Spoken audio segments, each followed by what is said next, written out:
Hi, everyone. Welcome to XpoNorth Digital. I am so excited to have Neil Webster here for our 2022 program. Hello, Neil. Hello, thanks for Um, having me. it's so exciting to have you here. So I'm always kind of nervous to interview and introduce writers because they're so much better storytellers than I am, but I'll do my best and then fill in the cracks. Oh. Neil is a producer, an executive producer, a comedy writer. He wrote for stand-up comedians like Lee Mack and Jimmy Carr. He also creates his own shows. And one of my favorite shows is Guilt that you wrote. I'm such a fangirl of that, Neil. He runs Happy Tramp, his own production company, now from Scotland. Neil, can you tell us, for those who aren't fangirls like me, can you tell us a little bit about who you are and what you do? I think you've covered it all. That's it. No, It's a good coverage. yeah, it's good. That's a good summary. Like, I'm only going to make it, like you say, storytelling. I'm only going to make the story longer and woollier now. No, that's what we want. That's good. Excellent. That's good. So start backwards. Tell me where you are now. I live in Forres, or I don't live in Forres. I stay in Forres. This is I'm starting to learn that people stay in Scotland, they don't live, which is a much better way. What is the distinction? Well, if you're in England, you live in a place, but up here, you say so. Oh, where do you stay? Yeah, definitely. And it took me probably a year to get my head around that. Like, where do you stay? Oh no, I do live here. Like, I was like transient population that was, where are you staying tonight? Have you got there? But yeah, so I stay in Forres. I've been here. We moved up here, I think 5 years ago. Amazing. Roughly speaking. Mm-hmm. We were living in London for that, me and my wife, and we've got 2 teenage kids, and we always were kind of in West London. I grew up in Reading, and that was always kind of my part of the world. And then we decided to do something different. Still not sure why. We just thought, how far? I never wanted to be a commuter. Yeah. Because I grew up in Reading, which is a perfectly fine place if you like Reading. But, when you're the town you grew up in often, sometimes you don't want to end up back there. Absolutely. So I thought, how far can I get from London and still maybe have any kind of form of work? How is that working out, by the way? It's kind of everyone's dream, isn't it? And maybe as a writer, you're more flexible in terms of yeah. I think it's worked out really well. Like it was, I'd spent a year before we moved. I'd spent a year just basically writing in the house, and I thought, well, I could do this anywhere.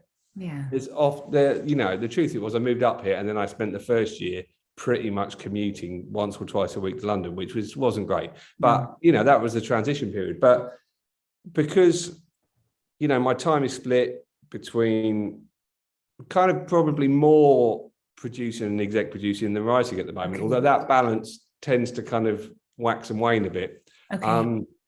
But when I'm writing, it's really easy because you can, writing up here is much nicer because you finish and then you go and walk on the beach or go up a mountain or, go for a swim. Like, what could be better than that? Awesome. Not to sound cheesy, but has it affected your creative process being in Scotland, do you think? That's a good question.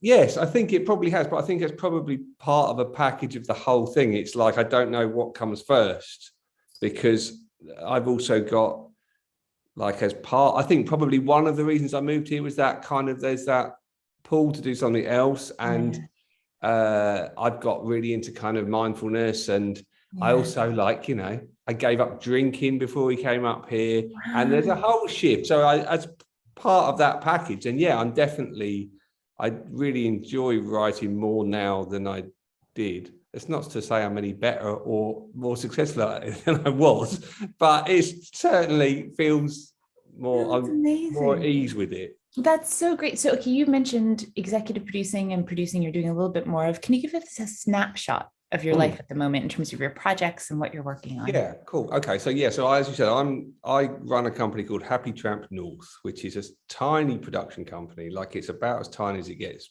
because prior to that, I was part of I set up a company called Zeppotron, just to jump back and forward, in 2000 with some friends of mine, and that very quickly and luckily got scooped up by Endemol, a huge behemoth of TV, and so you were part of that regime, which afforded you lots of opportunities and luxuries and all those things, but also, you know, you're working towards a kind of earnouts and deals and the pressures and forecasts and all that nonsense.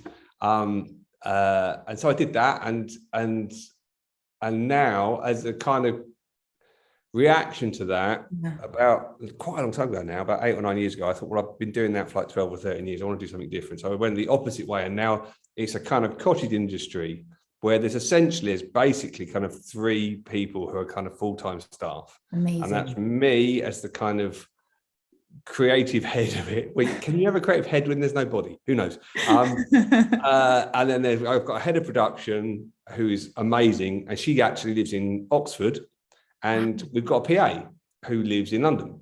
So you guys are a distributed company. Yeah, so we're almost like a kind of sleeper cell. Like, we can disappear off the face of the earth in about 7 minutes if it all goes wrong. Well, she hasn't done yet, but agile. That's good. Let's not rule it out. Yeah. So now this company exists on a kind of project to project basis, and I also freelance as a kind of writer and script editor for people. But increasingly, because we've had a run of quite a lot of work, I've been kind of doing more executing and producing. So I'm developing projects with writers and do you seek them out, or do they come to you? I don't really seek them out because like we're a clumsy company, right? We don't have any kind of online presence. If people have kind of sought us out, they've had to do some work to get to us.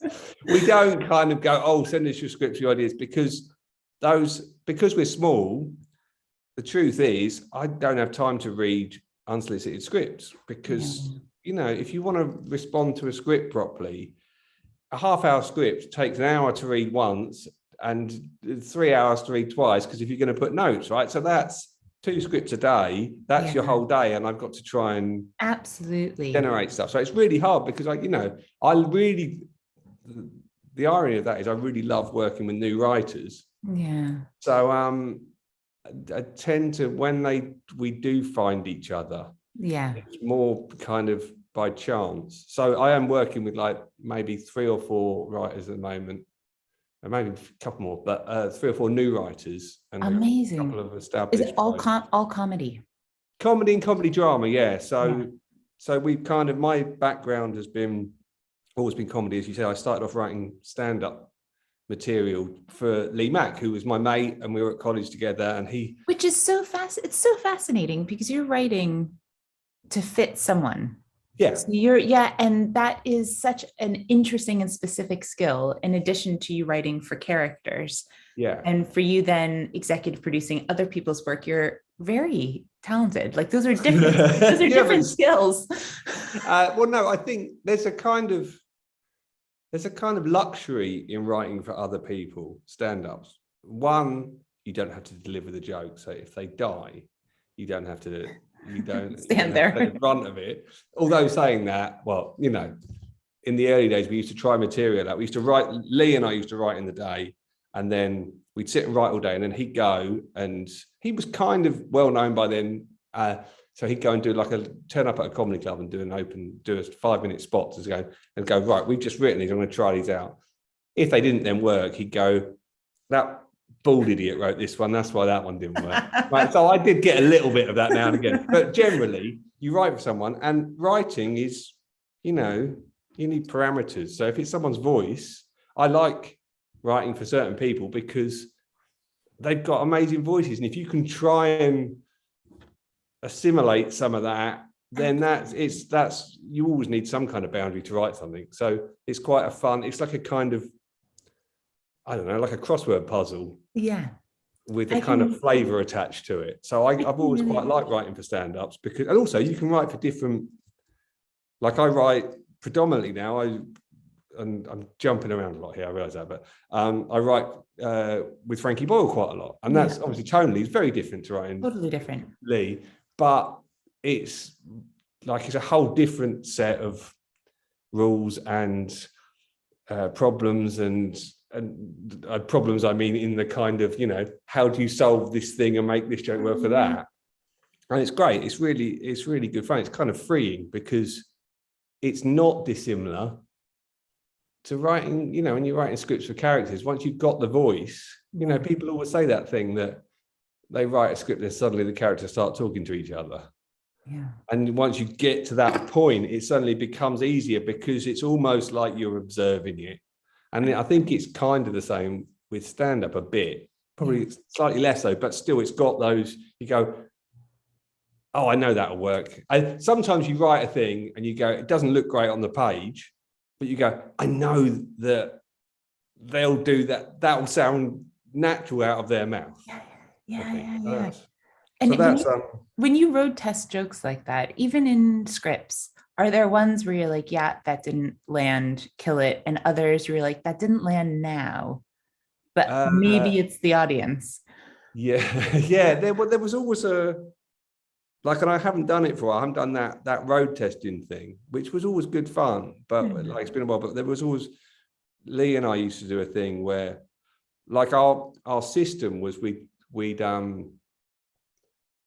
get in the room, and this was God, this is a long time ago, because we didn't use online or the internet. We used to have our preferred system was a pile of glossy magazines, and you just take, it could be anything from a pull out from the Sunday papers or whatever, and you take turns and you go a page number and a corner. So you go page 17, top left, and then they were explaining how to turn pages in a magazine. Turn to page 17, and then you read the first thing that you see, or the first image you see. You then both go away separately and write for 10 minutes. Oh, that's so fun. And then you read it to each other. I don't know if I'm allowed to swear on this thing, but you can imagine what we say. Oh, I am. Yeah. We read it to each other. We go, God, that's shit. Let's do another one. And you do that for 7 hours. And we would do it all day long. And now and again, so we go, there's something in that, or there's something in that, or the combination. And then we'd work the bit up. And then by the end of the day, we'd maybe have 2 or 3 minutes of stuff. That's brilliant. And then you go and try it out. And the rule of thumb was, unless it really, really dies, it's kind of, the rule of thumb for us was always try it out 3 times, and it has to land twice. Yeah. And there'd be sometimes you go, oh, it didn't land twice in land, but we love it. And, I think it's probably stand-ups are much better. I've never done stand-up, so I'm kind of not massively qualified, but there's always a thing that, so there are some jokes in stand-up sets that, never get their biggest laugh, but they love them, and they're not going to let them go, So now and again you'd have that, but that was the rough, it's like anything. People, the great magic trick of stand-up is it's, look at this is just coming out of my head, and it's like anything, it's crafted and absolutely huge amount, really labor intensive. There's a lot of work that went up to that spontaneous moment. Totally. And that's why it's amazing to watch seasoned stand-ups who seem to be able to deal with any heckle or any kind of anything that comes their way, because they've done the 10,000 hours and they have responded to everything at least once. Absolutely. You're completely right. That is a well-flexed muscle that they're using. It's I'm always in awe of stand-ups. I've never really wanted to do it. I was just going to ask, have you tried yourself? No, I did a with Lee, really God, I'm so old. In 1997, I did a sketch show at Edinburgh with Lee, which was just when we finished college, and he was just starting. I think he'd won So You Think You're Funny, the kind of new talent award the year before. So he'd been given a venue, and we wrote a show that was God, it was all over the shop. But it was kind of fun. And so I did a month performing with him and a couple other guys as this sketch show, and then that was the end of that. So I'm so fascinated by this. I totally get the picture now of writing for stand-ups, and I love that bridge you made, that it's, I heard an interview that you did for BBC Writers' Room, and you talk about how really for you, as your writing process matures, it's about character. Yeah. And if you nail the character, a lot of stuff springs forth from that organically. Yeah. And I can see that as a stand-up is a type of character, and the boundaries are there and same. But as you're writing a show, you don't have that live interactive sense with an audience. No. So when you're developing a show and you're developing the comedy, can you talk a little bit about that? You've talked about before about getting notes, but For young writers out there who are Yeah. learning to listen and test their own voice out, what is the development of a show like? Oh, it's a good question. I don't know if there's like, it's hard. I don't know if there's one thing. There's obviously, like with anything, there's a spark. Yeah. And you go, oh, wouldn't it be? It's all stories. And, obviously, character is story, story is character. All of those millions of brilliant books that are written on, structure and story. And I think for new writers, the advice, the kind of two bits of advice that I think are probably well trotted out but are true are kind of write what you know, but that doesn't mean write what you know is often taken and go, well, I work, if I work in an office, do I have to write about me? Write what you know is what you kind of know about yourself. Yeah. But everyone's got everyone's got stories about their past. Everyone's lived through things. Yeah. And so writing what you know is writing honestly about a thing. Like I remember when I first started trying to write sitcoms, I thought I'm going to write a sitcom set in a radio station. And I wrote this sitcom, and I'd never set foot in a radio station. Right? And I go, like, well, what am I doing that for? Like, I might like it doesn't. And so that an obvious example of writing what you don't know. But writing what you know is kind of coming from the relationships. The other thing is coming from experience rather than relationships. The other thing I think is an early thing is write to the rules, because I think most people's instinct when they start writing is, you want to be a new voice. You want to say something different. You want to be something different, which of course you do. But I think one of the pitfalls is that when I've read new stuff from people, they're going, I've written this sitcom, but it's breaking all the rules. And you go, you know what? For your first sitcom, follow all the rules. Because you're not in a position, or it's very go punk rare. rock with it. Yeah. The rules are there for a reason. And there are story archetypes and there are story rules that we want those things to happen, albeit in, I don't know, like original and exciting and unpredictable ways. You still want the rules. You still want to feel the story happen. And so that I think we've all, when people say, they've all got this thing, well, I'm gonna be different. Yeah. And you go, be different, but be different. Be exciting and original in the way you reveal character. Beautiful. Not try and everyone's gonna die in every episode. You go, that's great, but the production realities of that means that if everyone dies in every episode, we have to recast every episode. There's all of those things. You're so right, and I think that's your producer's hat on too. So I heard you explain kind of producer has to keep an eye on the pragmatic, practical things, but also with a sense of the artistic. Yes. And as a writer, you're diving into the artistic, but you also have to keep your eye a little bit on the sense of the practical. Yeah, good writers are like that. It is exactly that thing. It's just kind of you leaning kind of slightly left or like slightly right. And I think the more you take control of projects, the more, the only reason if you're a writer really to become a producer is because you want to have more creative control. Because being a producer is a massive pain in the ass. Yeah. It's just logistics, isn't it? It's just like trying to find 1,000 ways to kind of say no to everybody. Absolutely. In a way that you're making it, because everything is a compromise, right? Everything. But I was just going to say, you are at like the breakwater of compromise as a producer all the time. Yeah, always. And what your heart is in the creative, and your head is in the practical, and often the financial, right? And so that's. And time and money, all of the normal things that people will talk about.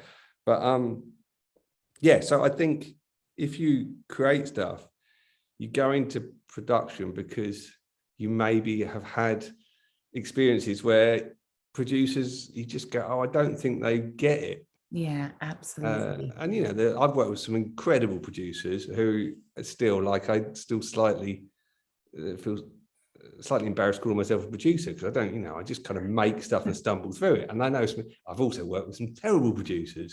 Okay, oh God, if you can call yourself a producer, then I can do this. Can. Yeah, totally. So that's it is a tough balance. But I think that's the kind of dissonance at the center of all kind of creative stuff to make a living out of. The money fights with the creativity all the time. Absolutely. And I want to go back to what you said about that idea of structure. Within a structure, you can really show off your creativity about how you play with that structure for young writers. I think that right now, especially, I don't know if you'd agree, there's a lot of mixed messages that happen to people who are starting out in the industry, because everyone's telling you that it is a really good time to be a creative. There's so many outlets, there's so many distribution companies, and you go to these huge conferences, not like ours, but others, where people tell you, yeah, sure, you just send your stuff to Netflix and off you go. But it doesn't work like that. There's a problem with access. I think a lot of new writers, new voices have difficulty with having access or knowing who to go to. And the other thing is, everyone says they want something original. But when they say that, what they mean is they also need it road tested to show that it will be successful, which means it should slightly look like stuff they've done before. Because how as a putting your mind to the young folk, how would you counsel them for both those things, access, and then also how to show originality, but also mitigate that sense of risk that everyone's worried about? Oh God. Don't like how right yeah, like this this is going to sound, I don't know, how is this going to sound? This is going to sound stupid, but I don't like all of those things. Like, it's a golden time. It's a golden time if you're having a golden time. And there are far more people not having a golden time than having a golden time, right? Absolutely. And the access for Netflix, there's always these things. You go, well, Netflix make things. Netflix make, like, they commission a handful of things a year from the UK, right? There's like, and they're great things with great talent, and like, try going in at an entry level when you're competing against someone who's got a piece, like a huge American star attached. Absolutely. And the writers, some of the writers from some huge show, like, of course you can't compete with that. And I include myself in that. I don't know. Talk about new people. We're like, that's tough. And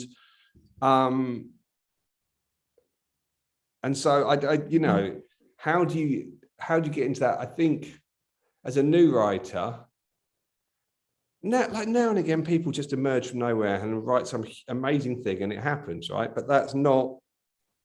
There's no path. No. To do that, and there's also, when I'm always really distrustful of commissioners telling you what they're looking for. Yeah, totally. Nobody knows. If there was a thing that people were looking for, there wouldn't be an industry. One person would be doing it all, right? Absolutely. So my gut instinct, which is probably as wrong as everybody as any other version, is that when a commissioner, I went to a conference last week, a BBC one, and they told everybody was there, and they told everybody what they're looking for. And you go, well, I'm not going to pitch any of that, because all these other people are going to be pitching that. Well, completely. So I'm going to pitch the opposite, and they probably don't want the opposite, but at least when they read it, they won't go, oh, not, we've just had 10 of these. Yeah. If they mention, oh, we'd like something set on a cruise ship, you're going to get 400 pitches for cruise ships. So set it on a submarine at least, Absolutely. But then someone does get the cruise ship sitcom, and my submarine sitcom hasn't been made. So I don't know. It's not necessarily that's a foolproof way, but absolutely. Yeah, I don't know. In terms of what people are looking for, it's always hard, because you're right. What they're looking for is the thing they don't know what they're looking for. Absolutely. And what they'll go for is a repetition of what somebody else has done that is successful, and it won't be as good most of the time. Completely. It's very derivative. Exactly. That's not great advice, though. No, it is. It's just true and real advice, I think. So tell me a little bit about what you're working on now. What am I working on? Or what you're allowed to tell us, at least. Yeah, it's always weird, because it's not like, there's all people say, I can't really talk about it. That's all bullshit as well. It's like, there are just like some sensitivities where we might have pitched it to one person and somebody else at the same time. But what we're doing, the main thing I'm working on at the moment is the third series of Guilt. So that's all been greenlit now. Congratulations, that's awesome. Yeah, that's all exciting stuff. So Neil Forsyth, the writer, is writing the third series, and we're just having because I script edit that. So that's that's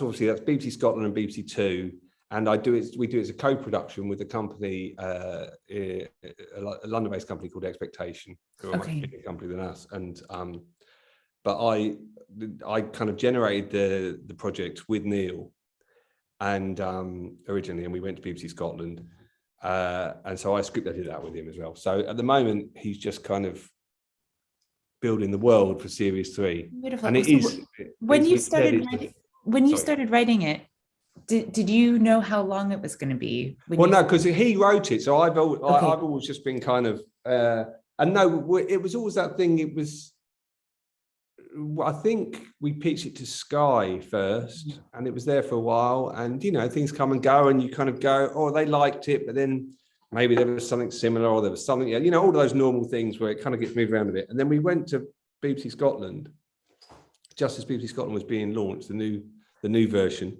And they really liked it. And they went, well, how long is it? And we didn't know, like 4 hours, 6 hours. And then we started talking about, then you get into budget chats, and there wasn't, at that point, the budget was a much smaller thing. Yeah. And we go, well, we can tell this story in 4 hours, we think. Yeah. And then Neil goes away and does all the hard work and works out whether we can tell the story in 4 hours. And then I throw in my tuppence. And then it became a thing, because it felt like we had a shot to make a thing. And because, you know, talking about kind of access and getting into an industry, we both come from the comedy world. And there's definitely an element of, there's the comedy world over here and there's the drama world over here, right? And they're separate. Yeah. They're separate, like, kind of gangs. And the drama world's got more money, and the comedy world, you know. So we've gone on as a shot at some drama here within this. So we sat down and did the work, and well, he did most of the work, and then we said, oh, there's 4 hours there, and and one of the things I was really keen on was telling a story that ended, even in that, because we thought, well, we might, you know, there's so many shows you watch now where you get to the end of a series, and of course, again, back to economics versus creativity, they're always kicking the ball into a kind of cliffhanger to go, can we make more because we want to build an extension on our house? Yeah, totally, I know. Whatever that thing is. Yeah. It's a machine. Once there's a machine that could be seen to make money, and once you have volume, it becomes a thing that can be sold as a format sale around the world or as a finished program. So that becomes the impetus. And we kind of said, let's make a thing that ends. Because if it ends, at least it's satisfying. Absolutely. Hopefully satisfying. And then if, God willing, we ever got the chance to make more, that's a problem to solve. Absolutely. And I think it's so much telly now, right? You get to the end and there are so many great shows, but there's so many shows where you go, oh, you've been stringing me along. You had no idea. You can feel it. Audiences are really smart now. They can feel when things are lingering. Yeah, totally. And so that was the idea. So the idea was to do 4. It was quite grandly novelistic in our heads. You know, like, that's great. Whatever. And then so we made that, and then it went well, and we got the chance to make more of it. Oh, that's amazing. I'm so excited. I'm so excited for that. I'm so nervous. Are you? We're at that stage, right? Oh, God. I think that's so great. And a lot of people don't know, in terms of what's on your slate, you also have a musical side to you. Well, that's also, you know, I was, you know, this whole telly thing is just a stopgap until I get my band famous, right? That's so great. No, when I first started writing with Lee, I got a job at a record company. I was like a tape copier. Again, like, I don't know, late 90s, mid 90s. And then I wrote some jokes for him, and he got on telly. And I went, oh my God, like, and the jokes I've written for him have paid for what I would get, which is a very low wage, for like 3 months working as a tape copier on the Craigslist. So I did that. But so I've always played music, and then, like, it's a hobby thing. But once, since I got up here, one of my long-term kind of dreams was building, because I've worked in recording studios on and off, was to build a little recording studio. And that's so cool. I love it. I know. When I grew up in Reading, one of the things growing up was, you know, I was really lucky. There was a kind of rehearsal studio and a little kind of weird veggie cafe that had a recording studio at the back of it on the outskirts of Reading. And that's where me and my mates kind of met each other and got to muck around, play some music, make new friends, do some recording. And it was always, that was definitely the start of my brain ticking into the idea that, I could do something creative possibly for a living. And I'm sure that's the genesis of it all. And so, getting up here, there's not, it's hard. It's like financially, it's hard for so many people at the moment. And there's not a huge amount of resource up here because it's quite a long way, and there's loads of amazing things around here. But sometimes you go, where do kids go if they want to make some noise? And so I thought, I'll build something in the garden. So I spent like 2 years trying to kind of work it out and research it, and we soundproofed it and got it up and running about 6-7 months ago. And now I've basically, much to my wife's delight, I've basically opened a kind of youth club in. That's awesome. It's great. Brilliant. I love it. Like, I really love it. And so, do your kids not think you're the coolest? You must be the cool. No, a weird old bloke who swears too much and gets excited about a bass line. Like, it's great because there's been a couple of bands, like local bands, who we've recorded some stuff, and I'm not happier than when I love it. I love how important it is. Yeah. When you're 17 and you're arguing over a lyric and they're coming to blows over, you go, this is more important than. Absolutely. And so now it's just starting to evolve into a thing where I'm starting to do a few more things with, like, I'm starting to work with the Forest Academy, the local school, and I've got some people coming in from there, and I've got some other things through kind of like kind of little council projects where I'm working with kind of young people. So that's really exciting. And it's a kind of balancing that. It's a kind of hobby, but it's a hobby that I like utterly love. And I'm learning so much all the time because it's just. I remember talking about like tapping into it and having you do like a little podcast or something, because I want to hear some of the. No, we were actually. I had this, like, the first band that I was working with, and they've changed their names. I can't even tell you what they're called. But we did a little EP, and we're gonna get that out, and they're brilliant. Yeah, they're 17, awesome. and it's insane how talented they are. Like, they're just so good. And one of the guys is off, as part of his application to Edinburgh Napier, he put some of the tracks in that we worked on, and that all helps part of the package. So it feels like it's starting to generate something outside of itself, which is Neil, that's just wonderful. I'm looking forward to that as well. In addition I like it, and it's it's starting to make links up here as well. And there's we've got grand plans for some kind of venue at some point, but you've always got to reach for these things. That's good. Yeah. Well, you're making where you stay a wonderful place. So I'm looking forward to hearing. And speaking about youth, we have some young people that wrote in questions for you. Excellent. Oh, good. I will take a look. So I like this first question selfishly because I'm from Boston, right? Where Cheers is located, and I think like my favorite ever sitcom. I know someone knows that. Oh, right, yeah. They've done their research. Oh God, am I going to get cross-examined on Cheers plots now? They had one question. I have another about Cheers. So they wanted to know why. What's so good about Cheers, and what can we learn from Cheers for sitcom stuff? Perfect. It's the perfect, like, I think it's just, oh my God, there's a guy I write with called Charlie Skelton, who is like the best writer in the world, and I constantly just like, it's weird to kind of be a fan of someone you work with, but hey, I am. But we talk about, like, Cheers being, it's just everything. It's that great thing of having, like, it was so far ahead of its time to have that single trap location and that dysfunctional family unit played out so brilliantly. Like, certainly the first series, maybe the first 2 series, they're like one act plays, right? You're kind of just sitting there, and it's like you're at the theatre, but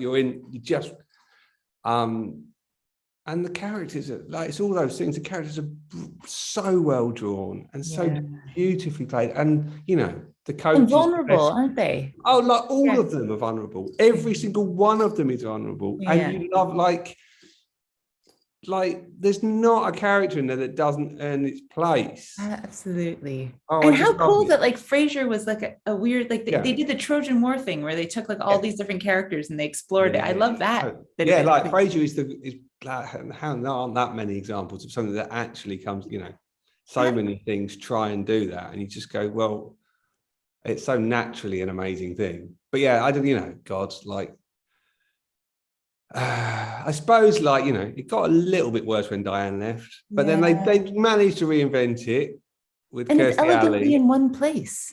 They didn't Sorry, often, it's elegantly in one place. Oh, yeah. They didn't Like, often jump, did yeah, they? no, like they did, like, they started to do a few things outside of the bar as the series went on, but like it was a big step when they kind of incorporated the pool room out the back. And you go, oh my God, this is exotic. You have to go past the phone and then there's the bit in the toilet.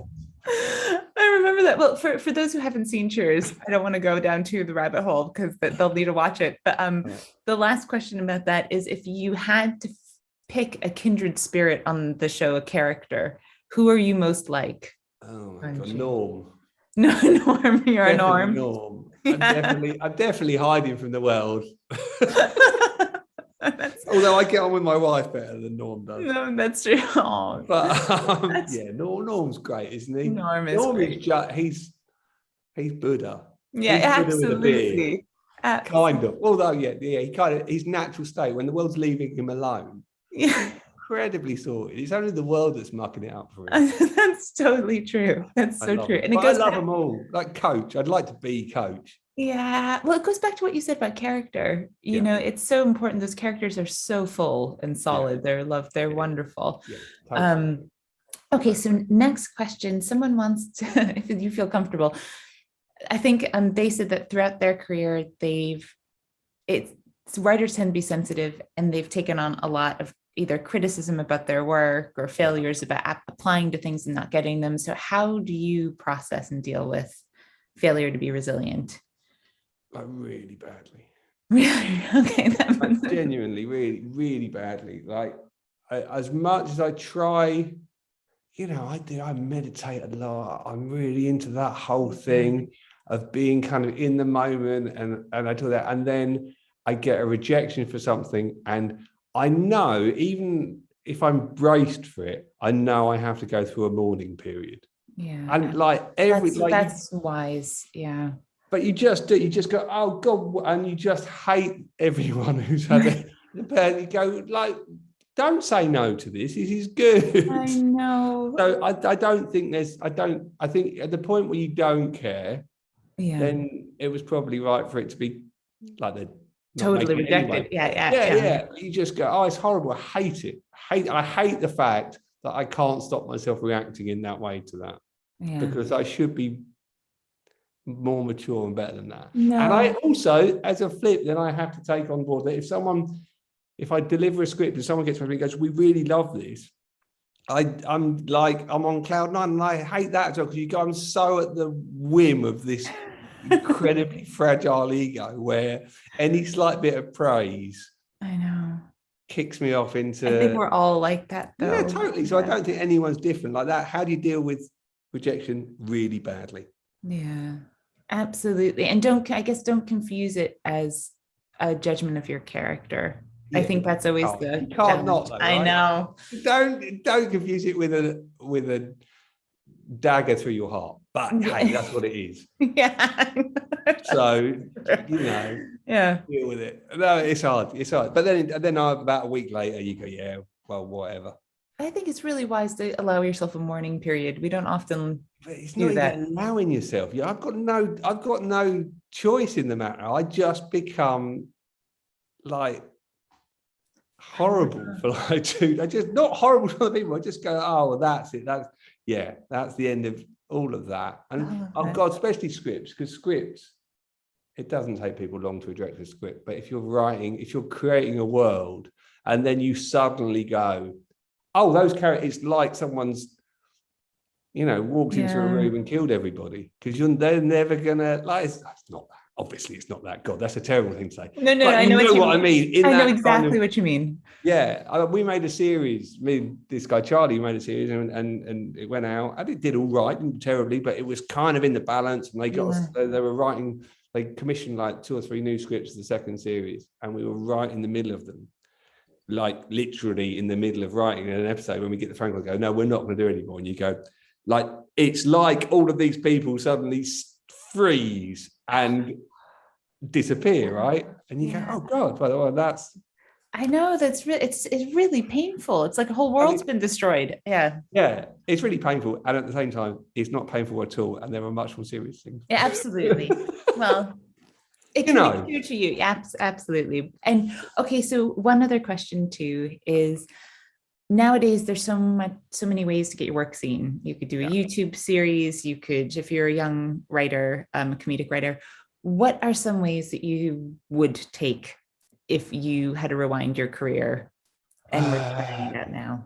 It's kind of so much better and so much worse, like everything, isn't it? It's like, I think when I started, I was really lucky that through writing some jokes or some stand-ups, and I put a little show all together, I then got taken on to a show called the 11 o'clock show, which was like a topical show that ran for like 3 series that I was involved in.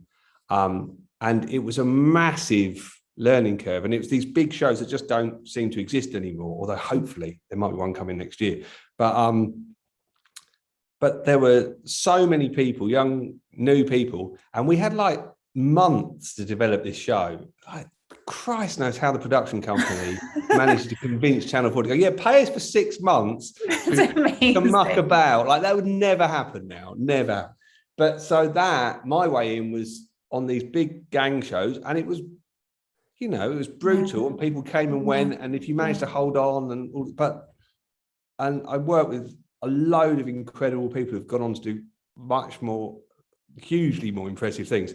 But that was the way in. You kind of got into, like, there are those big kind of, even stuff like the Big Breakfast and those big shows, and TFI Friday and stuff, those big shows where you were thrust into it and you would work 20 hours a day, but you would learn so much, and they're not there now. But the flip side of that was that the only way you could get a joke out was through this really small funnel window. You couldn't film yourself, and there was nowhere to put it up. So like a really interesting thing, the kind of turn of that, the earliest turn of that, I think, was when we started working on the 11 o'clock show, and we'd come through that process, like a little way into it. Charlie Brooker, now the most famous man on the planet, and rightly so, was started this website called TV Go Home, which was a kind of spoof listings website. Yeah. And that was the first iteration of, this guy's just done it and made this stuff. And then you read it, you go, oh my God, he's brilliant. Yeah. And then he got brought in as one of the writers on the show. And now people, it's massive. It's a massively crowded space, but funny stuff is funny stuff, right? And absolutely, there's nothing more exciting than being sent something and go, have you seen this lunatic doing this thing? And you go, oh, that's brilliant. Right? So I think that's, you know, the means of production are there. I think you have to kind of, I think a necessity now is writers could just be writers when they're starting out.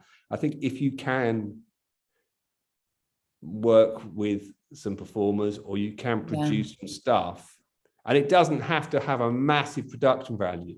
No.